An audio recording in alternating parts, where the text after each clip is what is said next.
Alrighty, well, it's time to get started. We're going to, again, go to lesson 1 in the Rubank elementary method for flute. At the top of the page, one more time, is the treble clef. The treble clef tells us where the notes are on the staff. And if you look at the little curly Q, there, sort of the belly of the clef, it's wrapped around the G line, and you'll see that as we start the exercises. The upright line is the bar line that separates the measures. The double bar is usually the end of the song. The C stands for common time, and we'll talk about time signatures a little later, not in this video, but in some videos to come. The next one is a whole note, and in the time signature that we're playing in, it gets 4 counts. That round note gets 4 counts, okay? And then the next symbol is called a whole rest, and it gets 4 counts of silence.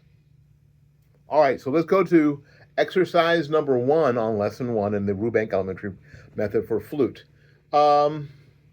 We see that we have a G, because it's written G above there. It's a G, and you can see where it's on the same line, the second line from the bottom. Okay, you see that? And it is the one where the little belly of the clef is wrapped around. Well, that's our G line. We've already talked about how to put your face to get a sound out. All right, so now we're going to play that exercise. Ready?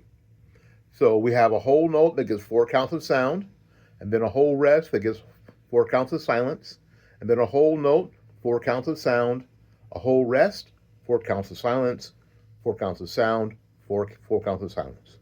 All right, we're going to play that, and I want you to play along with me, okay? I'm going to set the instrument so we can feel that little thing on our bottom lip. And here we go. 1, 2, ready, go.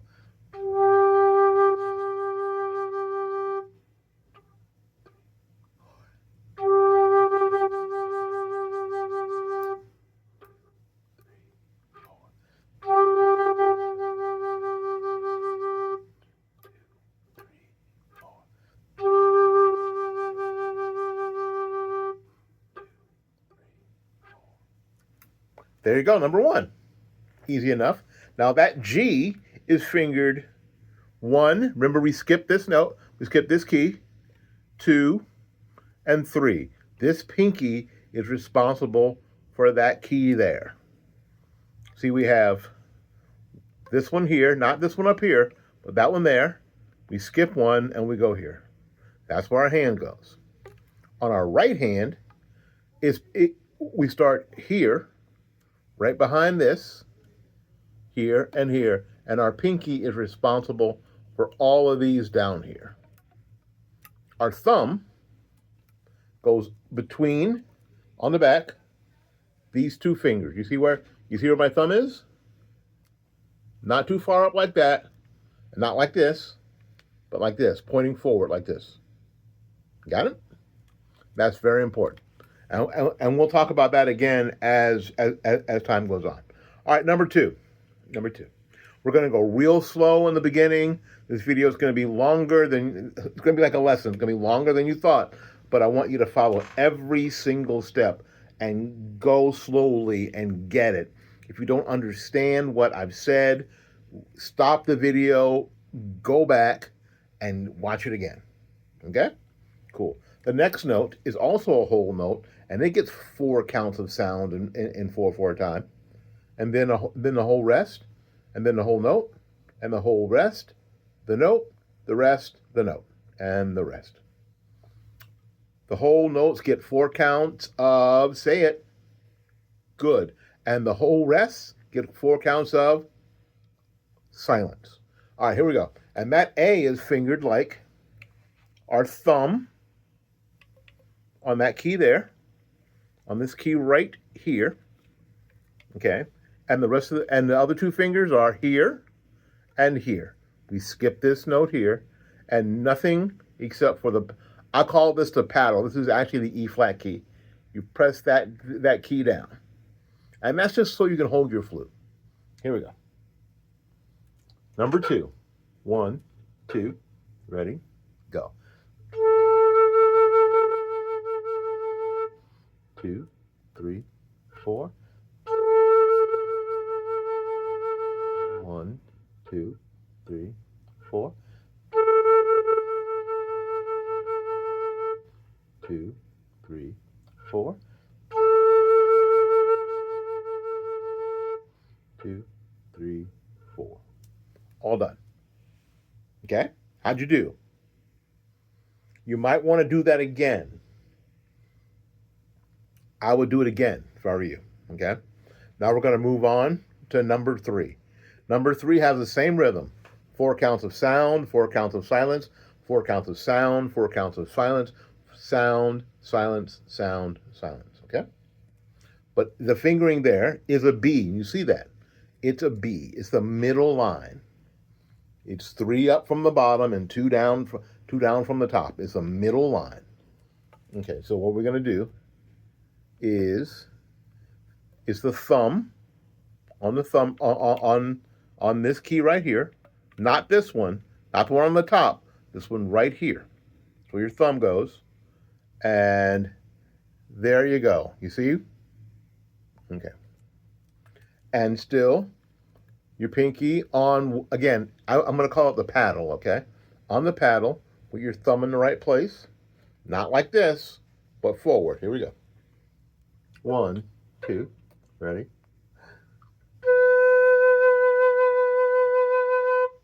2, ready, go. 2, ready, go. 2, ready, go. 2, ready, go. Easy enough, right? You got it? Very good. Very good. All right. Exercise number 4. Same rhythm. 4 counts of sound, 4 counts of silence, 4 counts of sound, 4 counts of silence, 4 counts of sound, 4 counts of silence, 4 counts of sound. Then 4 counts of silence. That note is C. You can see that. It is the middle space. It's 2 spaces from the bottom and 1 space from the top. So it's in the middle there. And that note is fingered with just this key on the left hand, no thumb, and just this key on the right hand. Now here's the tricky part. With my thumb, I'm not going to place it, I'm not going to put it, let me see, I'm not going to put it anywhere else. I'm just going to hold it in the air above the key. Or below the key. See, I'm not going to put it here or here. I'm not going to rest it, I'm just going to put it in the air. I don't know if you can see that. It's right here, right? 2, ready, go. 2, 3, 4. 2, 3, 4. 2, 3, 4. 2, ready, and. All done. You got it? If you had trouble, go back and try it again. It is so important that in the beginning that you get a good start. Because when we start moving quicker, then I don't want you to have to struggle with the stuff that you should have done before. That makes sense? Cool. All right. All right. Now the next exercise, number 5, is a 2-liner. Woo! 2-liner, right? And it's all the notes that we've learned so far. The C, the B, the A, and the G. Same rhythm, sound, silence, sound, silence, sound, silence. Okay? Let's try it. Number 5. 1, 2, ready, go.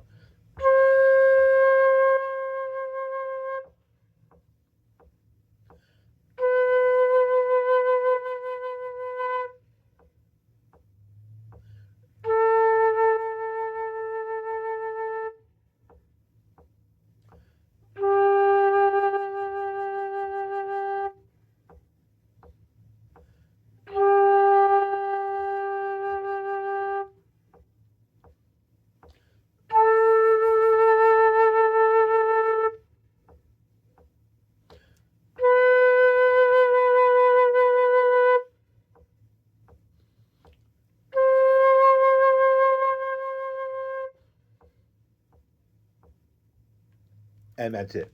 You got it? Try it again.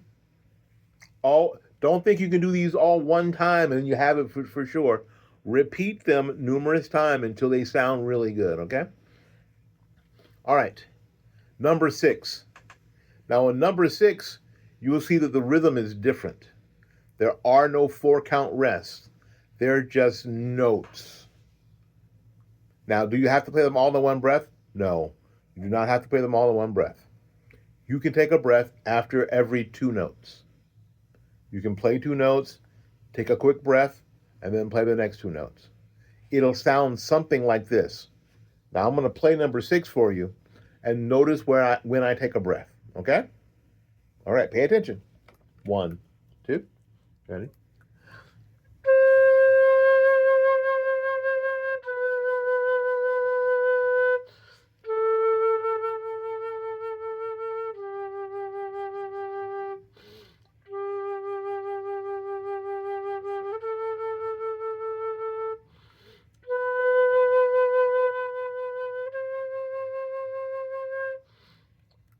Did you notice?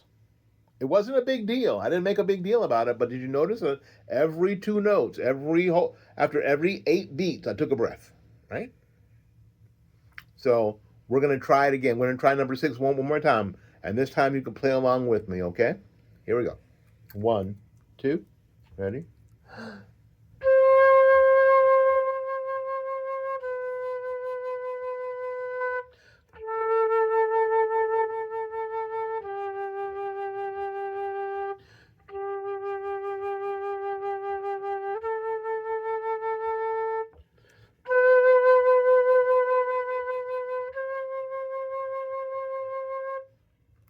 There you go. Now, ultimately, your goal will be to be able to play 4 notes and take a breath. But right now, 2 notes and take a breath be awesome. All right, let's look at number 7. It hops around a little bit, doesn't it? So we have to be really good at knowing where the notes are. I'll say this to everybody. I got this new revelation a couple years ago that if in order to read music, if you're looking at the notes on the page and you know what the note is called, and you know how to finger the note, and you know how long to play the note, you can play anything that was ever written down. If you know those 3 things, there's nothing you can't do. That's pretty powerful. All right, number 7. I'm going to try to go a little slower. And in going a little slower, hopefully you'll be able to make sure that you can follow the notes because they skip around a little bit. All right, here we go. Number 7. 1, 2, ready?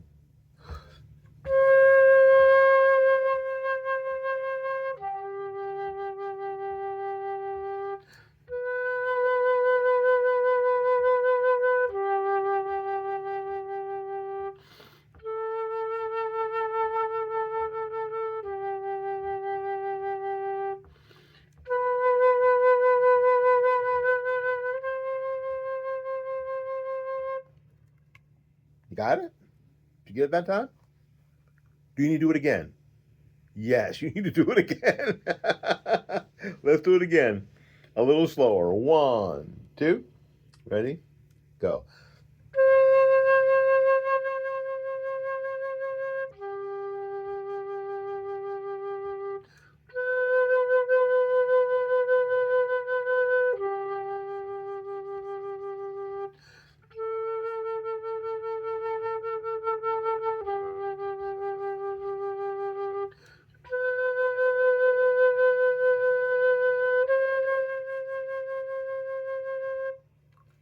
You got it. Nice job. All right, number 8. It skips around too. Now, one of the secrets of reading music is that you have to stare at the note. I tell some of my students this: you have to look at the note like it owes you money. And then you can look at the next note like it owes you money. And look at the next one, like it owes you money. And look at the next one, like it owes you money. Because the most important note that you're going to play is the note that you're playing right now. Okay? Because the listener hasn't heard the next note yet, and they've already forgotten about the note that you already played. So the one that you have in front of you now is the most important note in the entire world. So make sure you're looking at it. Make sure you know what it is. Make sure you know how to finger it. Make sure you know how long to play it. All right, here we go. Number 8. We're going to do it twice. Okay? 1, 2, 3, 4.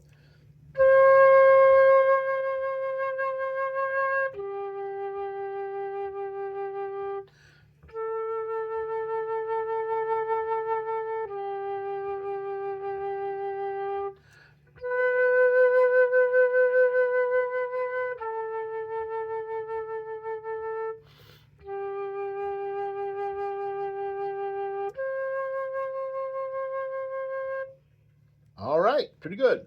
One more time. 1, 2, ready, go.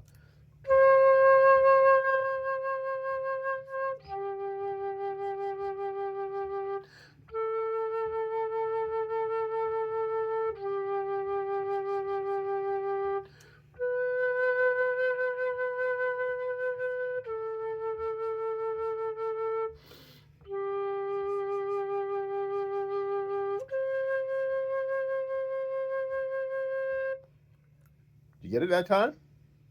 All righty. And remember, repeat these as many times as you need to get them right. Now, number 9 jumps all over the place, but it's still with the same 4 notes we know. The G, remember how to finger the G, and the A, and the B, and the C. Now, remember, on our C, we're not going to place our thumb up here or down here or here. We're just going to have it hover right below the key, right? So when we need it, it's just right there. We're not going to put it down. We're not going to put it somewhere weird. We're just going to have it just hang out right there. So when we need it, we can have it. Okay? Here. Number 9, and we're going to do that twice too.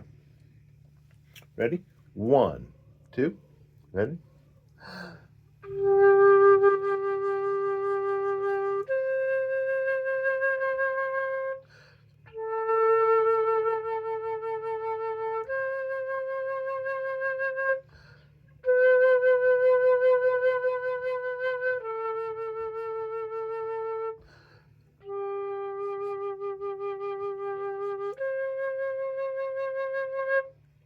All right, one more time. 1, 2, ready?